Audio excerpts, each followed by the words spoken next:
While appreciating the evidence of a witness, the approach must be whether the evidence of the witness read as a whole appears to be truthful in the given circumstances of the case.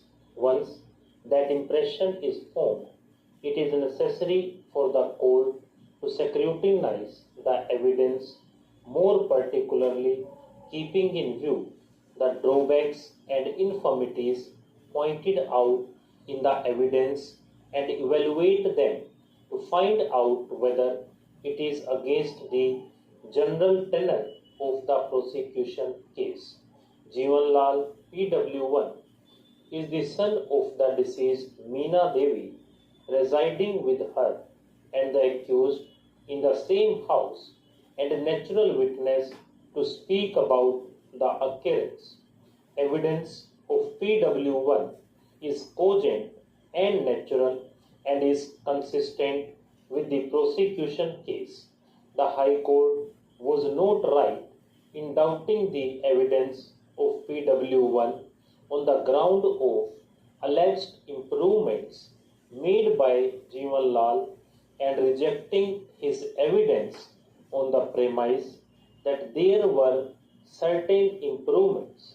As pointed out by the Sessions Judge, deceased Meena Devi was last seen alive in the company of accused Rajkumar, and the accused did not satisfactorily explain the missing of deceased Meena Devi, and the same is a strong militating circumstance against the accused. Meena Devi, who was residing in the same house with the accused and was last seen alive with the accused, it is for him to explain how the deceased died. The accused has no reasonable explanation as to how the body of Meena Devi was found hanging from the tree, as held in Kashi Ram's case. It is for the accused to explain as to what happened to the deceased. If the accused does not throw light on the fact which is within his knowledge, his failure to offer any explanation would be a strong militating circumstance against him. As pointed out earlier in his questioning under section 313 CRPC, the accused simply denied the evidence of incriminating circumstance put to him and pleaded that he is innocent. A feeble attempt was made by the defense to suggest that the deceased consumed poison and committed suicide. Viscera of deceased Meena Devi was sent, and as per FSL report, no poison was detected in the viscera of the deceased. In our considered view, the trial court rightly rejected the plea suggested by the defense.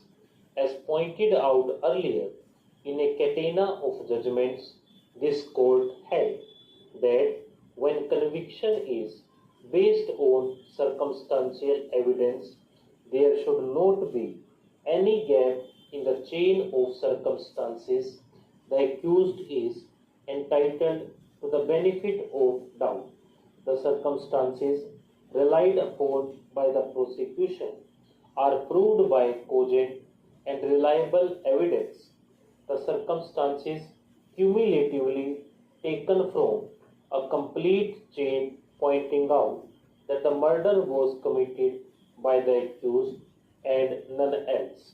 In the appeal, the High Court has not properly appreciated the evidence and intrinsic worth of testimony of prosecution witnesses and the formidable circumstances established by the prosecution against the accused.